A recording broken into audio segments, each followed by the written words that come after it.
Bienvenidos a un nuevo capítulo de Toque de Queda Podcast. Yo soy Joaquín y me encuentro junto a Catalina. ¿Qué tal, Catalina? ¿Cómo estás? Yo súper, esperando a que mi hermana termine de hacer empolvados, así que seguimos en esta Pero qué cuarentena maravilla. culinaria. Ahora sí, en cuarentena. De hecho, hoy es el primer capítulo de Toque de Queda en donde efectivamente estamos los dos en En cuarentena cuarentena y en total. toque de queda. Qué Qué maravilla. terrible acontecimiento, pero al menos estamos sufriendo juntos. Oiga, estamos grabando este capítulo un día 3 de julio. Ayer, 2 de julio, se celebró el Día Internacional del OVNI. Es por eso que hoy vamos a hablar de vampiros. Vampiros, porque también queda un mes exacto para que salga el nuevo libro de Twilight, así que estamos celebrando ya desde... Estamos haciendo los preparativos desde ya. Exactamente, yo en estos momentos estoy llena de glitter porque no hay otra forma de celebrarlo que no sea esa. Excelente, excelente. Oiga, pero qué vampiros chilenos, ya, pero ¿cómo? ¿Existen realmente? ¿Hay registros de vampiros en Chile? Primero que todo, ¿qué es un vampiro? Yo me acuerdo que capítulos anteriores, hace harto tiempo atrás, usted nombró los vampiros que venían, o no me acuerdo si en una conversación, que el mito de los vampiros venía desde Adán y Eva, una cosa así, como para ir Ah, introduciendo. oye, qué buena memoria.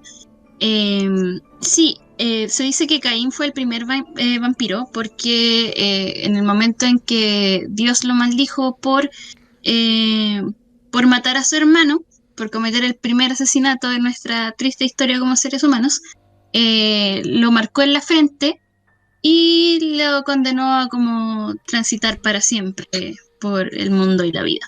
Así que sí, o sea, desde la base judeocristiana, sí, sería el primer vampiro Caín ahí cuando dejamos de estar en pelota en el jardín del Edén. Oiga, si yo algo me acordaba. Qué, qué buena retención, ¿no? Yo ni me había acordado de eso. Sí, a modo de introducción. Oiga, pero vampiro en Chile, ¿existe? ¿Hay registro? ¿Desde cuándo vendría esto? ¿Tiene algo realmente? Por supuesto que hay registro, mi querido Joaquín. Lo que pasa es que, como siempre, el colonialismo y el imperialismo y todas las cosas que terminan en ismo y que El, tienen que ver con los europeos, el maldito borran daltonismo. todo. Exacto. Bien. La intolerancia al lactosismo, todo eso. Eh, lo siento. Sí, pues sí hay vampiros. O sea, está muy vinculado como el concepto de vampiro con la mitología de nuevo europea, pero existen múltiples como relatos de demonios que chupan sangre a lo largo del mundo. No es solo cosa de los europeos, sino que parece que hay registros de criaturas a lo largo y ancho de nuestro querido globo. Si me notan hablando con entusiasmo es porque también el tema de los vampiros me emociona caleta y qué bacán que podamos darle eh, como un capítulo para hablar también de los vampiros en Chile. Sí. Igual existe harto como la idea de que los vampiros vienen así como de los eslavos y todo eso, porque también la etimología de la palabra vampiro viene de ahí, po, del término vampir en lenguas eslavas y el alemán, y del polaco vampir. Y de ahí ese viene del eslavo arcaico oper, que tiene el significado de ser volador o el verbo beber o chupar. Y también lobo, porque si vamos también revisando como los relatos frecuentes de los vampiros, también se habla harto de su vínculo con los lobos. Así que existe un poco esa confusión. A mí me gusta hablar de la etimología de las cosas. Excelente, excelente. Oiga, Ahora, dígame. ujú. No, dime. No, yo solo quería consultar. Ah, ya. Bueno, no, ahora que dejamos la raíz etimológica atrás, podemos abandonar para siempre Europa y enfocarnos en los que de verdad nos importa. En Ahora es tu Chile, consulta. en Chile, en Chile. Chile, A ver, Chile. ¿qué registros tiene usted de vampiro en Chile? Yo tengo por lo menos tres tipos de tres historias acá, las cuales tienen, voy a contar la historia, la versión más fantasiosa, la versión semi-realista y la versión que pienso que sería completamente realista en cada uno de estos casos. Pero no sé si usted tiene alguno como para partir. Sí, a mí me gustaría partir con quienes estuvieron aquí en Chile antes de que llegaran los amigos europeos a cagarnos la onda. Porque, aunque no lo creas, hay raíces en la cosmología mapuche y en general de los pueblos originarios chilenos sobre los vampiros o sobre criaturas que cumplen con las características del vampiro, entre comillas, hegemónico. Mi fuente es curiosa porque es de un blog que se llama Virus Berríos Techegaray, que por alguna razón tiene una información súper exhaustiva del mito del vampiro en Chile, pero que ahora se dedica a hablar sobre virus y enfermedades virales de los animales domésticos. Mire, yo también haciendo todas estas investigaciones también llegué a unos blogspot que partieron el año 2004 y uno piensa que están abandonados y todavía están vigentes, así como que llegando... No, yo siendo una fiel amante del blogspot y teniendo el mío por ahí, yo sé que están vivos, eso, no sé a qué costo, pero están vivos. Uno piensa así como que el vampiro chileno va a ser así onda Conde Brolock, como alguien que vino desde fuera a instaurar, pero la verdad es que no. Como todos los relatos en general mitológicos o de leyenda o de cosmología de cierta cultura, tienen aspectos súper profundos de esas culturas. Ya.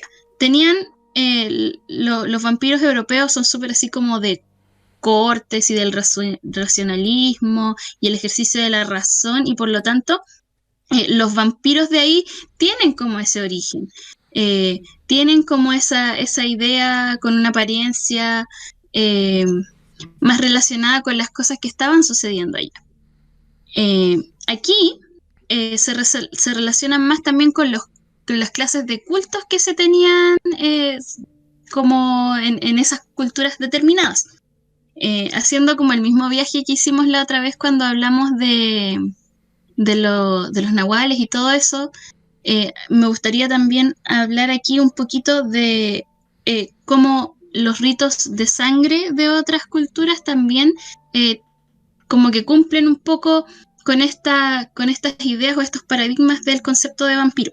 ¿Ya? Por ejemplo, en los sacrificios aztecas se adoraba al dios Sol, el señor de los guerreros, y se alimenta en el ritual específico del sacrificio, se alimentaban del corazón y la sangre de un esclavo determinado que se llamaba el mensajero del sol. En Nicaragua había unos seres que eran mitad anciana, mitad vampiro, que se conocían como lugarus y que atacaban a los seres vivos para extraerles la sangre. También en México tenían las brujas cibateteas, que durante la conquista española atacaban a los niños pequeños y estaban relacionados con el dios Tezcatlipoca. Y bajando hacia Sudamérica, específicamente en Brasil, yo sé que ahí también hay una riqueza cultural y de pueblos originarios súper grande. Hay por lo menos dos tipos de vampiros: el jaracaca, con forma de serpiente, que atacaba a niños, y el lobishomen, que atacaba específicamente a las mujeres y les causaba ninfomanía. Chale, ya llegando... Muy vampírico. Sí. Ajá. Ya llegando a Chile, entendemos que hay también aquí mucha riqueza cultural y también diferencias, pero me gustaría centrarme hoy día un poco en la que está más documentada dentro de lo poco documentado que están nuestros pueblos originarios, tristemente. En la cosmología mapuche no existían prácticas hematófagas solo había como una tradición vieja de comer los restos de los oponentes para así obtener las cualidades mágico-guerreras que ellos tenían. Pero en el concepto de los vampiros criollos tenían como otra visión que estaba más relacionada a cómo los mapuches visualizaban la muerte. Los mapuches creían que tenían creían como en un espíritu tutelar que se llamaba el Pillan, que era el espíritu como del antepasado de la familia. Los pillanes de todas las familias estaban bajo la mirada del gran pillán o el Guenechen, que sería como el espíritu tutelar de los mapuches. Ahí las almas, el concepto que ellos tenían de las almas, eran inmortales, pero también tenían cierto acceso a la materialidad y por lo tanto podían distinguir los objetos físicos. Por eso el hombre mapuche en general era enterrado con sus alhajas, con sus armas, con sus vasijas, y al momento de morir quedaba lo que se llamaba el am, que es una prolongación del individuo a través de su alma. Este am se aferra al cadáver y deambula alrededor de su familia por cierto tiempo y termina transformándose en lo que se llama el puyo, que ahí es donde se prepara para tomar rumbo a la morada de los espíritus. ¿Ya? Sí. ¿Me vais siguiendo Sí, más sí, o sí, menos? Esto, los pillanes serían los espíritus buenos, los espíritus divinos, aunque existen otros espíritus en la creencia mapuche que serían más maléficos. Ahí está tu amigo el huecufe, El hueco, que sí, hemos también. hablado, sí, largo y tendido o sea, no tan largo y tendido como quisiéramos, pero hemos mencionado al huecufe, que tiene principalmente la cualidad de transformarse en distintas cosas. Se le puede ver como mujeres desnudas, un jinete negro, flechas, espinas. En general, la idea es que al interactuar con el cuerpo de una persona provocaría la enfermedad o la muerte, y solo la machi podría expulsarlo. Eh, Hablan aquí de una curiosidad que parece que, porque aparte de llamarle huecufe, hay otro fonema en que se le llama huecubu y que tiene parecido con el término de sucubo, si te Oye, fijas. sí. Ajá. Entonces ahí también se toma en consideración un poco la probable interacción cultural que hubieron en los periodos de conquista entre los españoles y el pueblo mapuche. Sí. Para que los que no lo saben, los súcubos y los íncubos son vampiros dentro de como toda la idea de los vampiros que tienen la particularidad de que son altamente sexuales y tienen la capacidad de reproducirse. Entonces, estaba lleno la historia de los europeos con, hoy es que me sedujo una súcuba y yo no me puedo resistir y encima me chupó la sangre. ¿Cachai? Lo mismo con Pronto, el capítulo del íncubo. sexo paranormal. Ya, entonces, claro, como dato así dato freak. Y aquí entramos ya al full vampiro, ¿Ya? ya teniendo como este entendimiento un poco así súper, ¿El proceso espiritual como mapuche? Sí. superficial, claro, de cómo ven el espíritu y la muerte los mapuches. Eh, en el momento en que está esta transición desde la muerte hacia esta condición espiritual, puede el am o el espíritu ser capturado por un brujo. Y aquí es Eso. donde lo puede transformar en esta captura en un huitranhue, que sería el vampiro mapuche. Que un no muerto que generalmente viene a perturbar la tranquilidad de todos aquellos que quedan un poco en el duelo de la persona muerta. Dicen que varía mucho en apariencia. En general, o en algunos casos de los que se han un poco documentado respecto al Huitranalhue, generalmente aparece como un hombre mapuche bien vestido, también como un esqueleto andante montado en algunas ocasiones en un caballo. Ahora, con este del hombre mapuche bien vestido, se habla mucho de innumerables relatos en donde en general se cuenta personas fallecidas que regresan del campo de batalla, perdón, o de su tumba. Vuelven como personas normales, con hambres, con ganas de ver a sus familiares, a sus esposas, e incluso pasan noches con ellas. Y cuando las mujeres se dan cuenta de que esta persona es un huitranalhue, enloquecen o otras escapan de forma milagrosa, porque también es súper difícil escapar de los huitranalhues. Uy. Eh, Ujú. ¿Cómo, cómo el brujo captura y se vuelve aliado con el Huitranalhue? Esto generalmente se crean a través de un hueso robado de la sepultura. Eh, en general, lo que trae con ideas que se relaciona el Huitranalhue es con enfermedad, con muerte, por supuesto que succiona la sangre. ¿Cómo? No mordiendo, sino que agujereando el corazón de sus víctimas y drenándolo entero.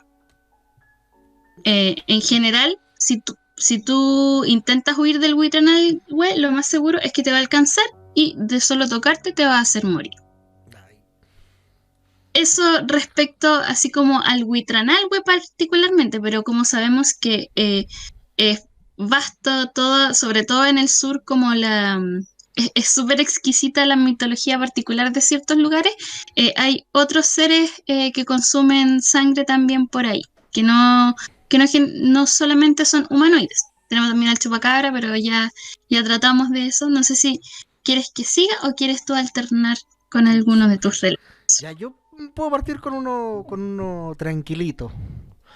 Uno Pero que... primero dime qué te parece del Huitranalhue, no te pedí El tu opinión. Huitranalhue, también anduve investigándolo y también con relación a los americanos y centroamericanos también leí que atacaba preferentemente a niños.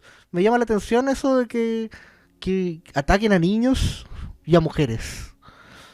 Eh, en niños, ¿por qué sangre tierna? Sí, yo pienso que tiene que ver también con la concepción cultural que se tiene de los niños y las mujeres, como que son los débiles, entonces se alimenta de los débiles. El platillo débil. Claro, Pero... claro. Yo si fuera un vampiro me voy así como a echarme combos con, no No, no, sé, pues con alguien, así como para que sea desafío, si soy un vampiro bacán, po. sí, pues, sí, pues. Sí, Y que con que sean herramientas o aliados de los brujos ya cortala, que a quién van a llamar ahora, cuántos poderes tiene la Liga del Mal claro, del sur de Chile. claro, claro que sí. Oiga, yo tengo un pequeño datito que está en el... Voy a sacar dos datitos acá del libro Guía Mágica de Santiago, de César Parra, el que indicó que Peter Rock mató a Gervasio. En el cual, en 1837, una mujer que había enviudado en una semana, iba siempre en las noches a dejarle flores a su difunto marido. Resulta que iba muy tarde al cementerio y el capellán la dejaba entrar, la autoridad del cementerio la dejaba entrar porque había tenido la pérdida reciente, no sé, ponte tú que se haya muerto un lunes su marido y era un miércoles en la tarde y a todos los días dejarle flores. Y resulta que ella, en el rato que ella ingresa, los capellanes escuchan gritos. Entran donde estaba ella y la encuentran en un estado de shock, gritando, apuntando a la tumba de al lado de donde estaba su marido. Resulta que, según indica esta mujer, un ser humanoide, un muerto humanoide, habría salido de la tumba de al lado y se habría querido agarrar de su brazo, de su antebrazo, para tratar de chuparla. Ella se rehusó y esta criatura escapó. Exhumaron, por supuesto, revisaron la tumba que estaba al costado, en la cual no contenía nada. Esto fue en 1837. En 1845 se volvió a revisar por asunto del cementerio. Y en 1853 encontraron el cadáver, pero tenía una estaca dentro del cajón. Adiós. Oiga, y otro relatito que también, para hacer el par chileno, es un clásico, que es El vampiro del Cerro Blanco.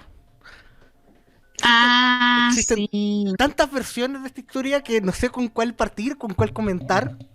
Voy a contar la que más me gustó a mí, porque creo, no sé si es plausible.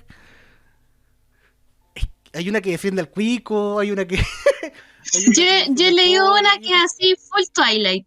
Yo leí una partamos que por es eso. full Twilight. ¿Ya? José Tomás Vargas era un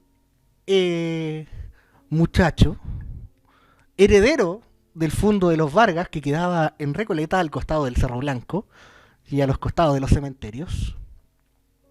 Era el único hijo y heredero de, como decía yo anteriormente, de la hacienda de los Vargas. Y llega Ana María, una hermosa joven de Curicó, a hacer los quehaceres del hogar en la casa como ayudante. La típica historia, amor prohibido, por supuesto. Se enamora del hijo de los patrones de José Tomás Vargas. Pero Ana María también tenía otro prometido, que en algunas dice que es hijo de un carnicero, en otras dicen que trabajaba en La Vega, en otras indica que era lechero. Y la historia más personal de esto es que este tipo, al enterarse de que José Tomás Vargas se había enamorado de Ana María, ingresa en la noche a forcejear e intentar violar a Ana María. José Tomás Vargas lo descubre e intenta salvar a la chica de la cual se había enamorado, y este hijo de carnicero, al no sé qué, asesino, saca una pistola y mata a José Tomás Vargas, el único heredero de la casa. ¿Dónde están los vampiros? ¿Qué pasa acá? El asesino fue encarcelado. José Tomás Vargas fue enterrado en un nicho en los cementerios aledaños. Bien bonito, por supuesto. Y los padres, al enterarse de que había un supuesto amor, más allá de darle despecho a Ana María, se ponen contentos y la tratan como si ella fuera una hija. Los patrones la quieren mucho y la tienen un par de días, un tiempo más en esa casa. Y esta chiquilla, por las noches, con pasar 2 días, empieza a sentirse débil, empieza le costaba dormir, le costaba caminar, perdía su fuerza, hasta que un día la encontraron en la tumba de José Tomás Vargas. La llevaron a un hospital y vieron que tenía claros síntomas de anemia, de haber perdido mucha sangre y unas marcas también en su antebrazo. Según lo que indica ella, el espíritu del fundador José Tomás Vargas la venía a buscar por las noches hacia la ventana y le invitaba al Cerro Blanco, que también queda al costado del cementerio, donde se amaban. Y el tipo estaba medio obsesionado con su antebrazo y solía chuparle sangre a él. Curiosamente, y nadie sabe por qué, José Tomás Vargas murió en 1893, pero en el cementerio fueron cambiados los registros y sale como reenterrado en 1899. Adiós. Esa es la versión bonita de la historia, semi bonita. Y la otra es que el mismo José Tomás Vargas se va al norte. No puede continuar con el amor con Ana María y sería el antiguo novio, el tipo o el carnicero lechero de La Vega, quien al descubrir que su amada lo había dejado por su patrón, se había suicidado de una forma muy, muy estrambótica, poniendo un cuchillo sobre él y apuntándose el mismo contra el muro, básicamente. Y hubiera sido el espíritu de este tipo, el que se suicidó, que la llamaba al Cerro Blanco en las noches, mismo asunto, a tener relaciones sexuales, y también le chupaba sangre del brazo.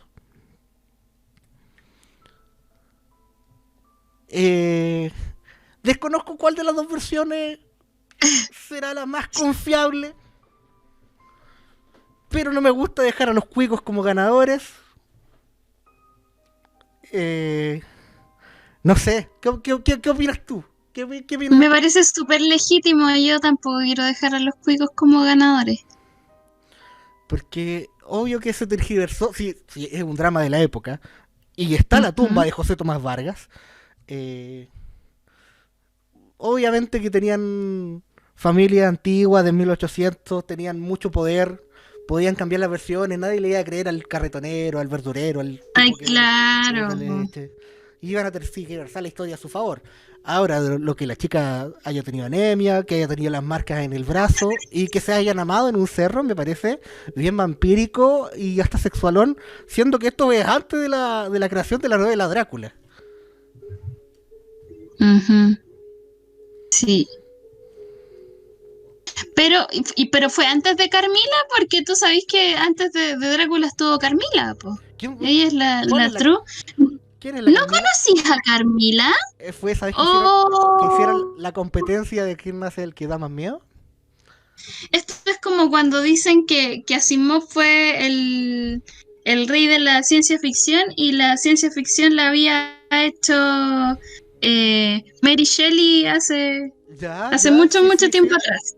Aguante Lord Ya. Byron, lloro, ¿qué pasa? Carmila es una novela corta que fue escrita por Sheridan Le Fanu en 1872 y Ya. habla de una vampira lesbiana que en general la protagonista Laura narra cómo su vida pasa plácida y tranquila hasta que conoce a Carmila, una joven muy hermosa y enigmática. Eh, Laura empieza a contar cuando empieza, cuando Carmila la empieza a visitar a menudo, que empieza cuando era una niña y que ella en general estaba dormida en los brazos de esa joven y se despertaba cuando sentía dos agujas en su pecho. Ya. Que esa es la primera vampira. Ah, Está, mire, sí, es precursora en su género. quitándole el mérito entonces ya. Sí. Bueno, esta Y de historia. hecho, la mayoría de los relatos de vampiros tienen la estructura de Carmila, así como eh, el ataque, la muerte, la resurrección, la cacería y la destrucción de la criatura. Pum. Bueno, la De hecho, historia. está basada en la condesa de Bathory, que no sé si la cachai tú. Ah, sí, sí, me suena, me suena, me suena. Que Sí, la que se aplicaba unas feroces tinas. sí, Unas la de las feroces tinas. exquisitas tinas Sí. con jacuzzi calentito, me imagino. Hoy día supieron que también Carmila es precursora de Drácula. Atento, atento al dato. Atenti al dato, reivindicando la historia. Eh, el vampiro de Cerro Blanco es interesante Oiga, porque donde es cuico, y ¿Mm? quién dejó registro de esta historia? Era ¿Sí? el Cagüín del Cagüín, ¿eh? Era la esposa, era Medio tecito. la esposa del embajador de Italia acá en Chile, quien estaba Es haciendo una que eso, recopilación de cuentos y mitologías y historias irresponsables, y una empleada llegó contándole la historia de lo que le había pasado a una vecina, que fue realmente esto. Entonces llegó es a... que eso te iba a decir. Me huele así esta historia a Europa a cagar. Sí, es como, ya pasó en Chile, pero es tan cuica y tan europea que se siente. Pues eso te digo, se siente como Twilight. Sí. Ya le tengo una más al norte. Dale, dale. El Conde de la Noria. La Noria, ¿Ya? partamos primero con la más fantástica. Y como la primera versión de este mito. La Noria es un pueblo que actualmente se encuentra desértico, a las afueras de Iquique, en donde se encontraban las Mm, antiguas salitreras. Es básicamente un pueblo fantasma en el desierto.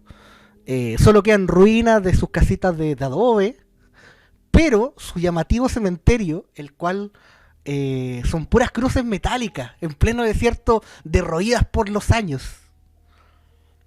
Estamos hablando de 1883, 10 años antes de lo que le pasó al vampiro Cerro Blanco. cacha. La historia cuenta que esa historia, en esa ciudad, La Noria se llamaba, había un gran apogeo económico, producto del salitre. Esa era una ciudad topísima en su tiempo, por así decirlo. Y también recibía eh, habitantes ingleses, porque por supuesto, salitreras, dueños de los ingleses siempre.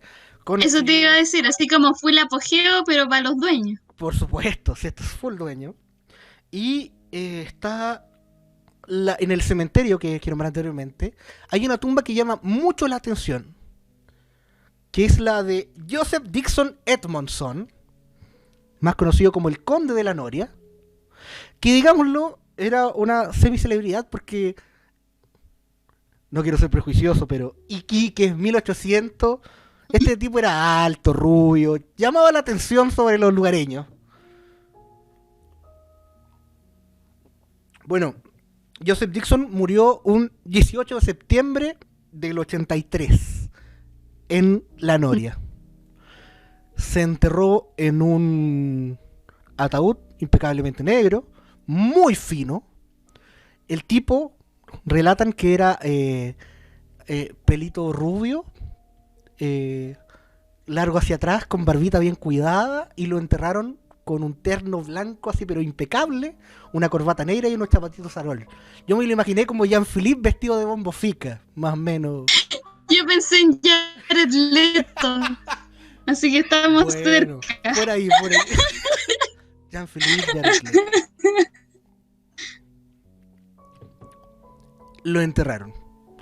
La historia, 883, en los años 60, 1960, quieren rescatar eso para que no sea derruido en el cementerio, y al ser una muestra semipatrimonial, por la primera historia que yo me enteré, solicitan la autorización para desenterrar el cadáver.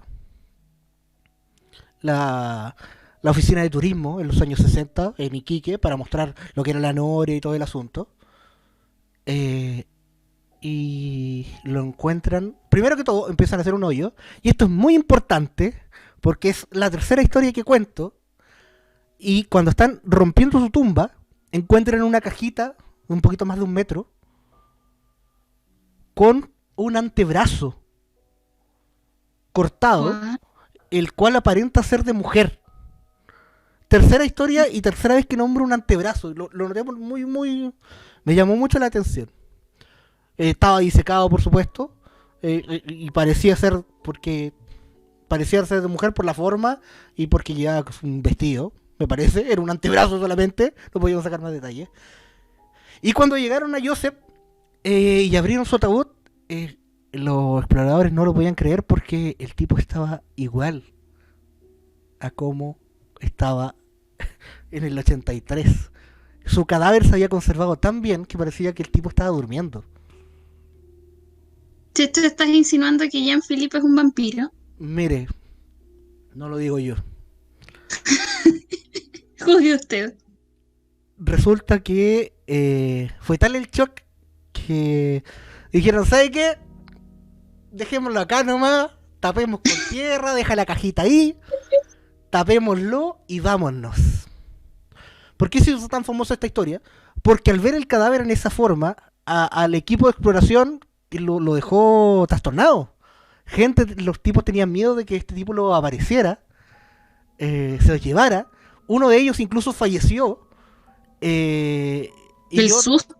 No, posteriormente porque sentía que este tipo lo venía a ver por la ventana. Lo veía intacto, tocando por la ventana a Jean-Philippe con terno blanco.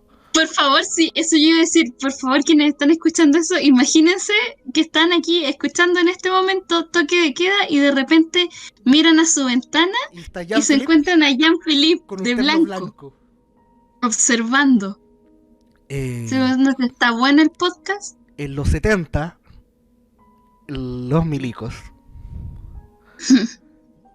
abren nuevamente la tumba de Joseph Dixon Edmonton para comprobar de que el cadáver ya no estaba dentro del cajón, y la tumba se encuentra abierta hasta el día de hoy. Jean-Philippe, ¿Dónde está Jean-Philippe? Estamos detrás de ti. Esa es la historia que dije, wow.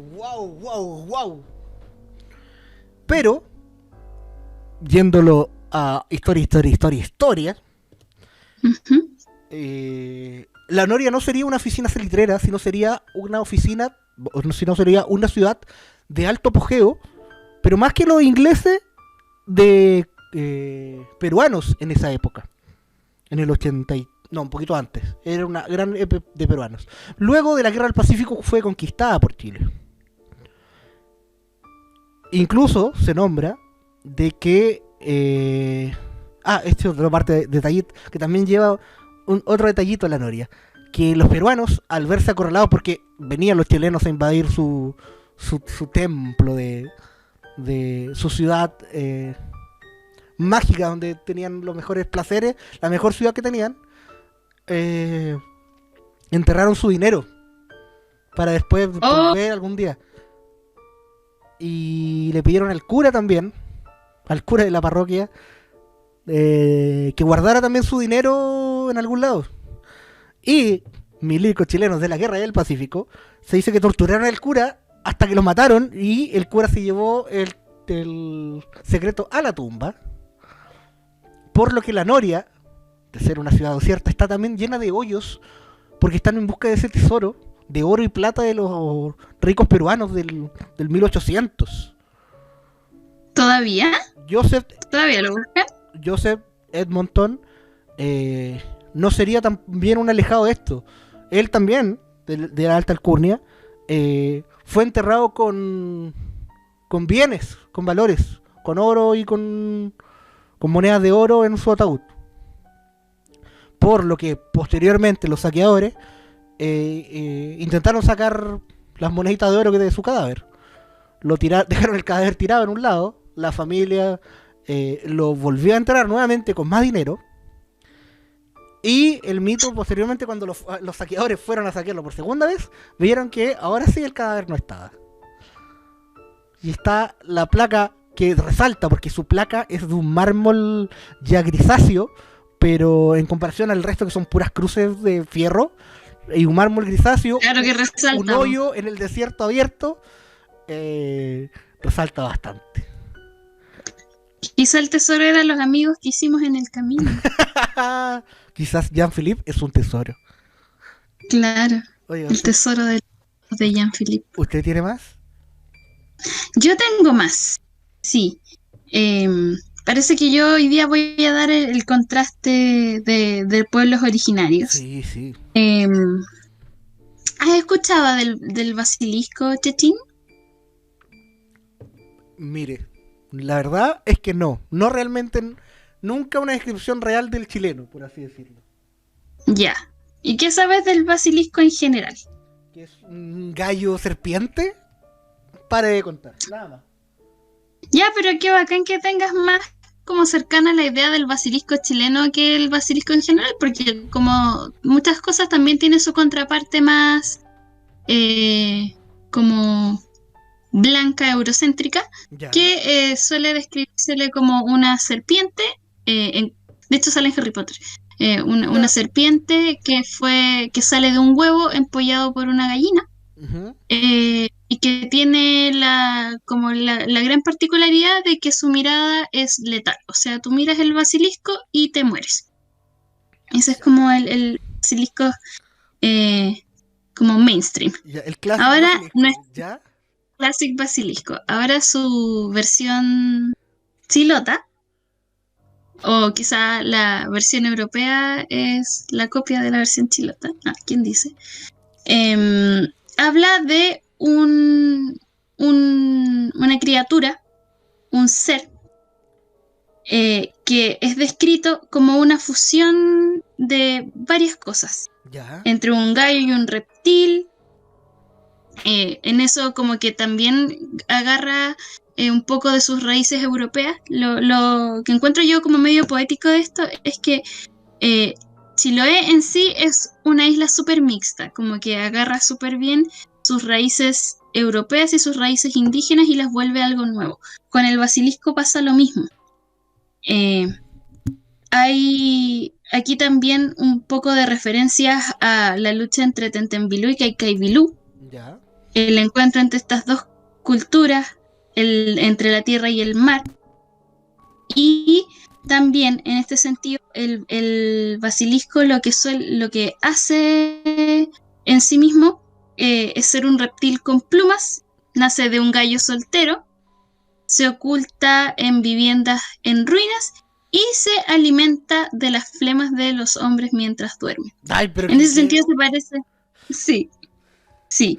Prefiero 1000 veces a Jean-Philippe que al basilisco. Ajá. Sí, el basilisco chilote vampiriza a su víctima porque como se encuentra ahí sin aliento, queda en un estado agónico y fallece. En ese sentido también se parece, este es como puntual de la isla, pero también se parece a otro que tiene raíces más continentales en ese sentido, que es nuestro amigo el Colo-Colo. No el equipo, sino la criatura. Y tampoco el gatito. Ya, qué bueno aclararlo. Aguanta el gatito. Este Colo-Colo también se alimenta de la persona a través de la saliva y el aliento. Por supuesto. Sí. Claro. Puro aliento, papá. Ahí, ¿Ya? claro, cuando uno dice algo campeón, llega el Colo-Colo y se roba tu aliento y tú mueres instantáneamente ¿Cómo, en cómo, favor. es, cómo es este Colo-Colo para la gente que sí ya? ¿O no? Es curioso porque también difiere según la zona geográfica. ¿Ya? En el norte es una laucha larga, una ¿Ya? long run, ¿ya? Que cacarea como gallina, ¿ya? Para los mapuches tiene forma de culebra, que se transforma en una rata con plumas, y para los huilliches se representaría como un ratón con cabeza de gallo. Así que es bien variado y yo entiendo también si están confundidos porque yo tuve que leerlo porque no es mucha información para mi cerebro en cuarentena. Pero van todos más o menos lo mismo. Mira, vi un O guarén sea, con como que se pluma. va, como que interactúan los distintos rasgos, ¿cachai? Como cuando haces una combinación de números y los podéis poner en distintos lados, esto es como lo Sí. mismo, ¿cachai? Podéis poner la rata en un lado, después en un medio, como los Legos.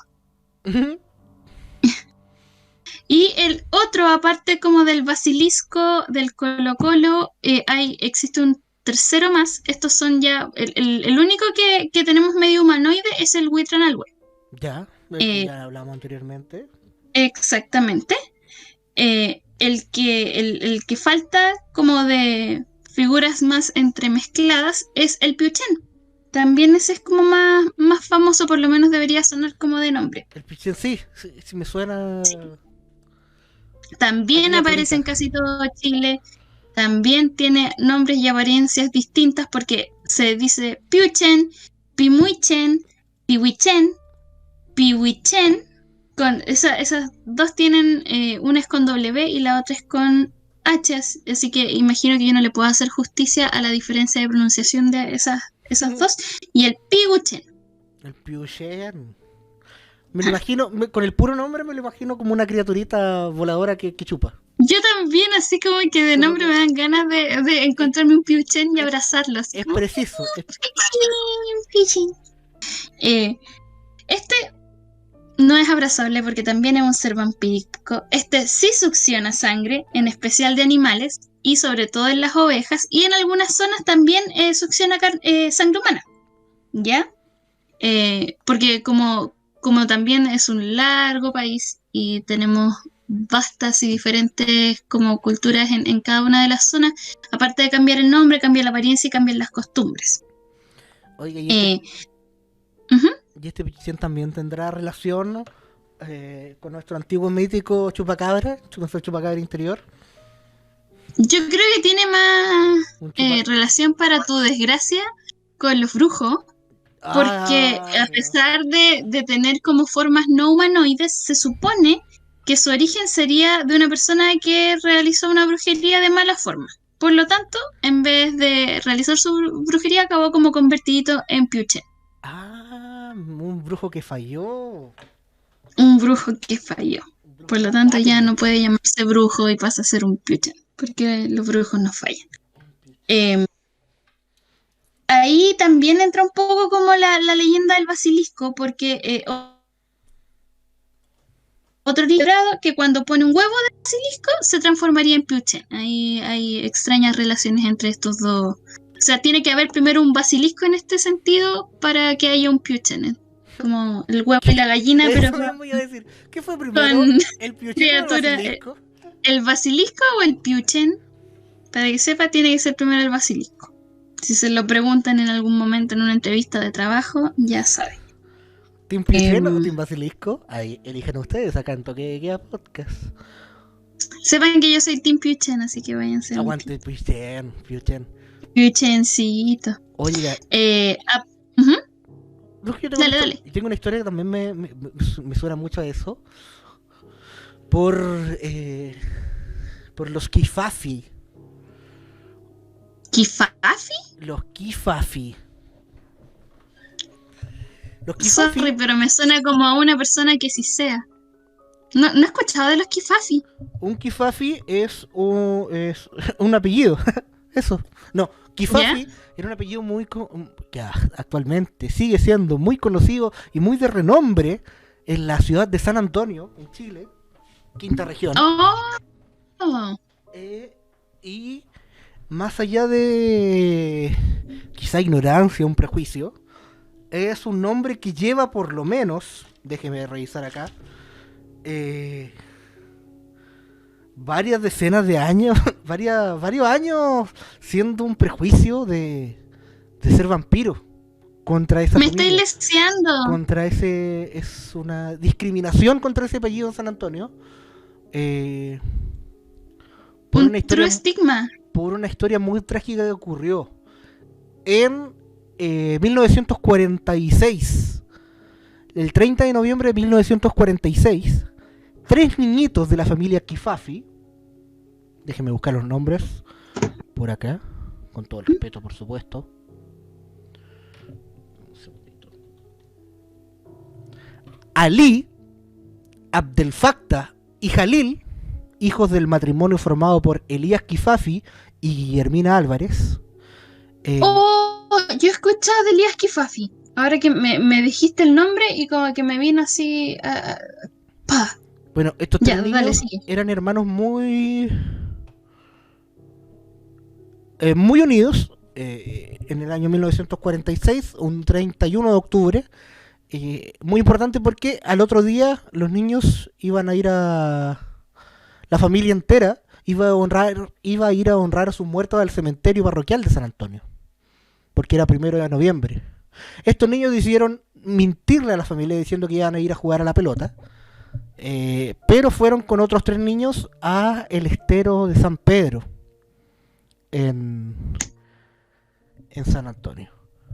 Y lamentablemente fallecieron ahogados estos 3 niños, ya que ninguno de los 3 sabía nadar.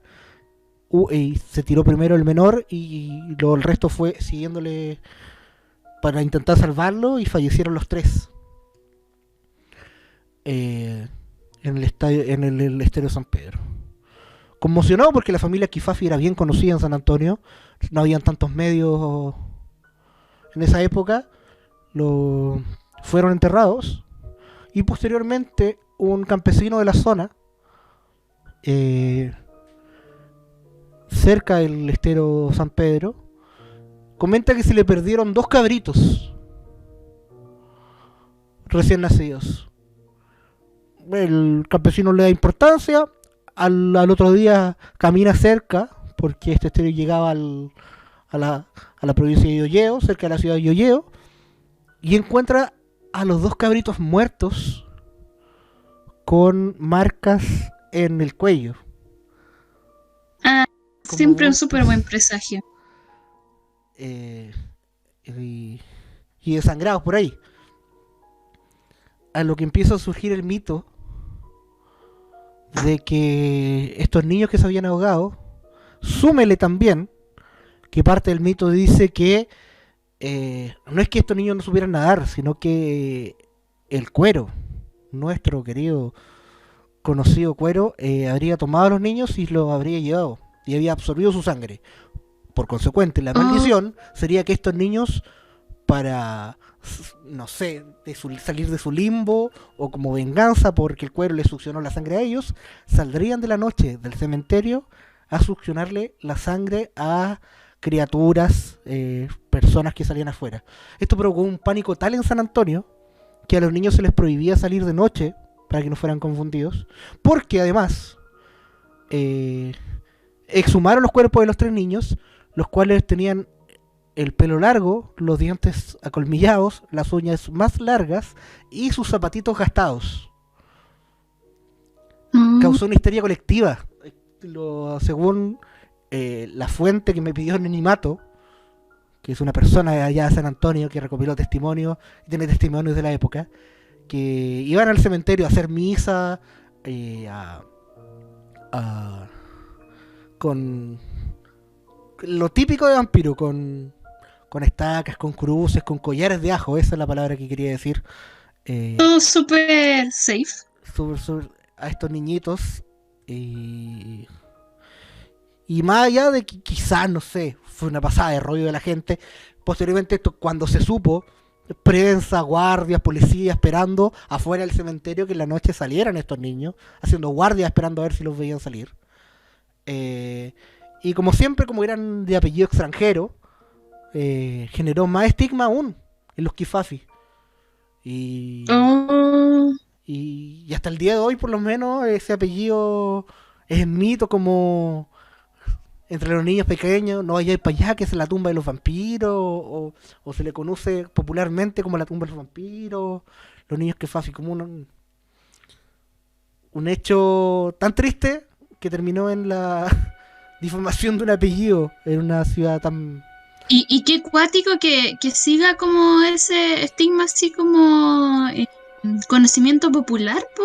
El estigma sigue. Hermanas pequeñas de estos tres niños que murieron, Fátima Kifafi, actualmente tiene unos 70 años, cuenta cómo fue la verdad, que la gente se volvió loca porque sus hermanitos tenían el pelo un poco más crecido y cosas así, pero por signos de descomposición, supongo, pero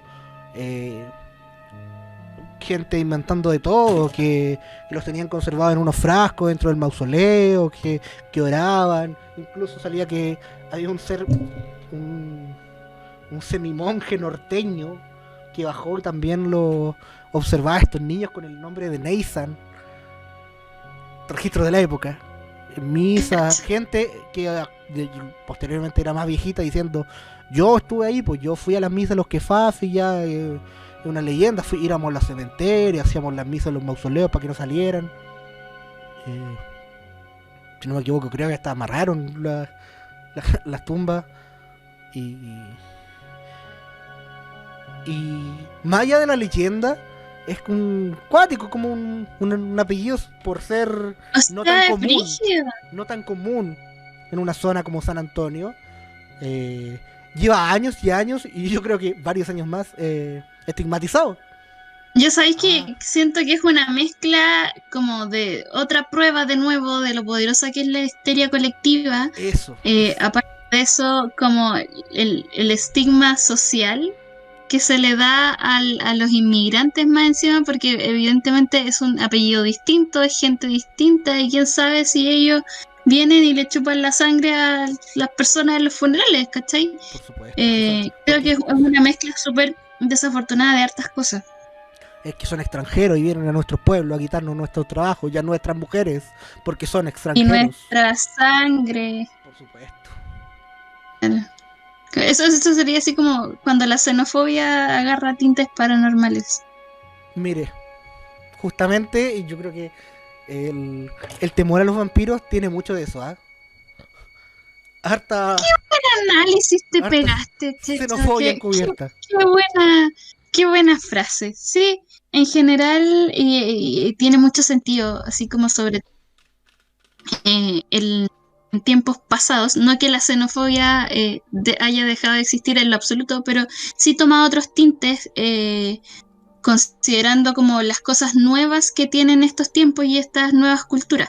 Pero anteriormente, cuando todos estos relatos y la religiosidad tenían como una posición mucho más marcada en la sociedad, sí se daban estas cosas. Oye, ¿para qué ir más lejos? Este es bruja, ¿cachai? Este es vampiro, cuando era algo distinto, ¿cachai? O sea, quemar a una mujer porque sabía hacer cerveza y eso era brujería, ¿cachai? En este sentido, estigmatizar a una familia porque son de afuera y pueden ser vampiros. ¿Para qué decirte? Pues? Yo creo que hay muchos relatos como el que acabas de tirar tú, que hay que como redescubrir nomás. Pues. Sí. No sé si lo que tiene más, yo tengo uno más que es estar enredado como Dark. Como Dark. A ver, dale. La historia que es la que si uno busca vampiro chileno, esta es la más conocida. Tito Lastarria. Ya. Sí.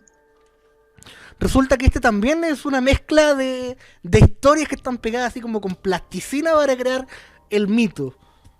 La leyenda. Como un basilisco de historia. Exacto. Tiene un piuchén de historia. La leyenda más fantástica es que Tito Lastarria combatió en la Guerra del Pacífico, pero era originalmente de Rancagua. por lo que volvió a Rancagua y porque era un conocido de la zona, optó a cargos públicos de la provincia regidor. La provincia de Rancagua tuvo cargos públicos y hasta fue un tesorero. Quizás por malversación de fondos o quizás por un pacto con el diablo. Este tipo obtuvo mucho dinero de la noche a la mañana y también lo ofrecía, lo prestaba a la gente, la cual si no hacía buen uso o no lo obedecía o no le pagaba en orden, Tito Lastarria se enojaba y los torturaba, les golpeaba, indicándoles que la plata que él le había prestado era también a cambio de su alma y de las almas de la gente cercana. Era esa clase de persona. Era, por supuesto, yo soy un intermediario por las almas.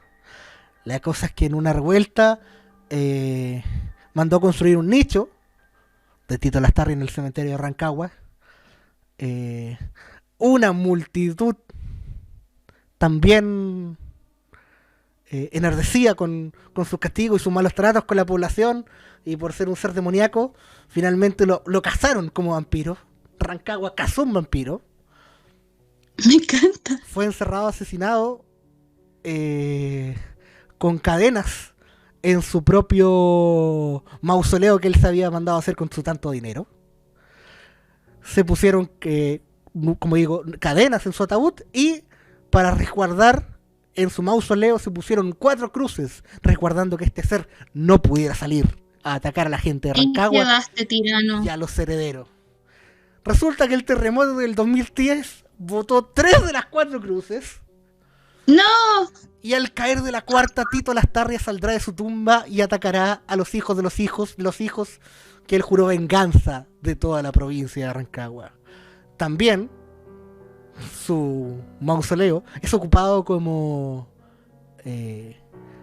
una especie de feria de las pulgas, una animita mágica, un petitorio de gente que no importa perder su alma por pedirle algo, por lo que van y se acercan a solicitarle favores a Tito Lastarria, y también ha ganado fama como santo popular porque ha concebido favores, milagros, ayudas que se le han solicitado en su mausoleo mientras él está a punto de salir a matar a todo Rancagua. No le des ideas al 2020, Checho. No le des más ideas. Yo creo que ya se cayó el 2020. En esa 4ª no la hemos sabido y esto es todo una debacle. Es una buena teoría. Si tenemos alguien que nos esté escuchando ahí desde Rancagua, por favor, confírmenos que sigue ahí la cruz de Tito Lastarria. Resulta que Tito Lastarria sería 2 personas. ¿Cómo? ¿Ya?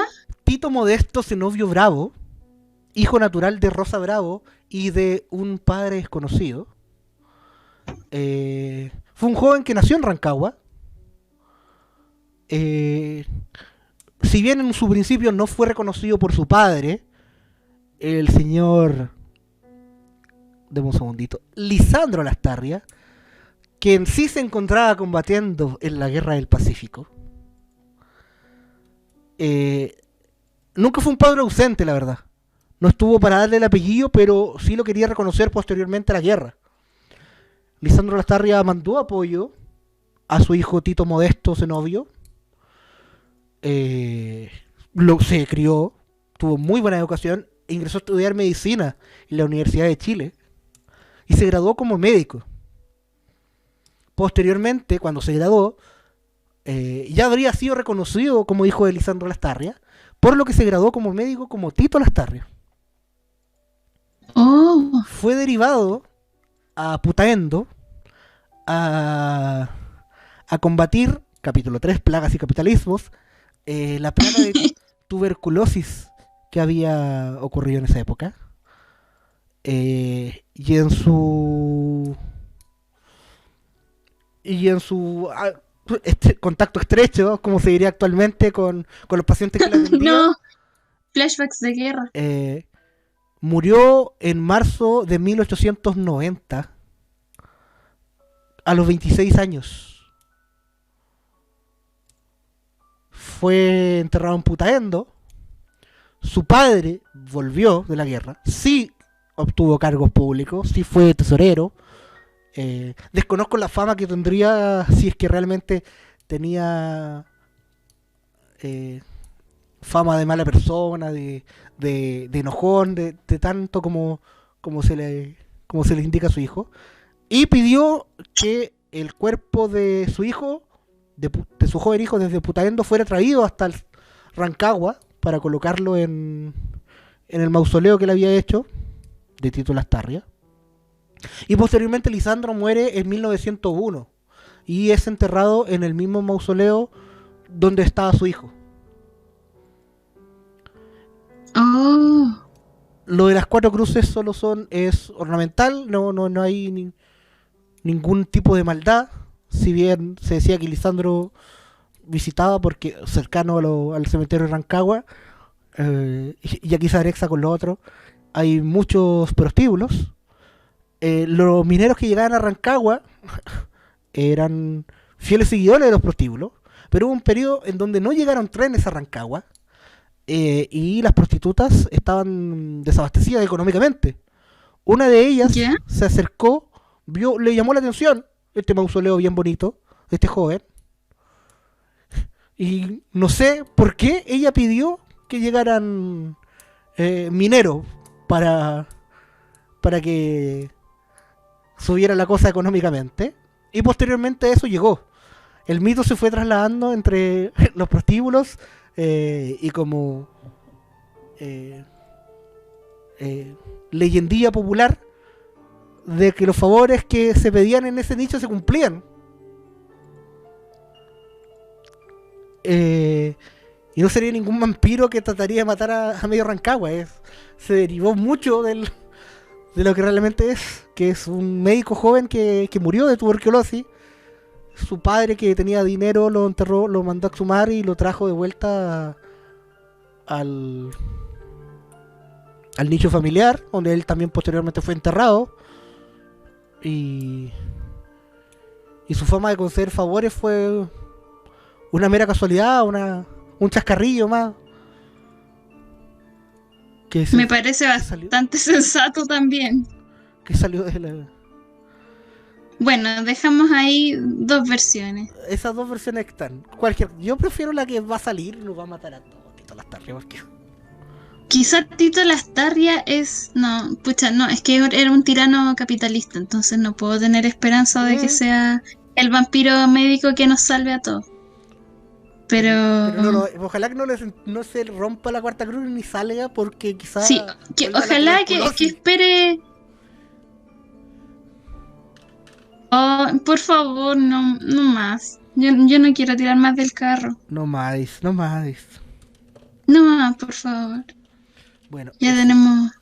Y con el que yo me quiero despedir, con los 2 que me quiero despedir, es con un muchacho que se llama Ale Vampiro, que estuve investigando él, que muy época de tribu urbana, volvieron los vampiros con todo, con Sangre Eterna, con todo. Tenía su página web, vampirochileno.cl, se había tatuado unas marcas en su cuello.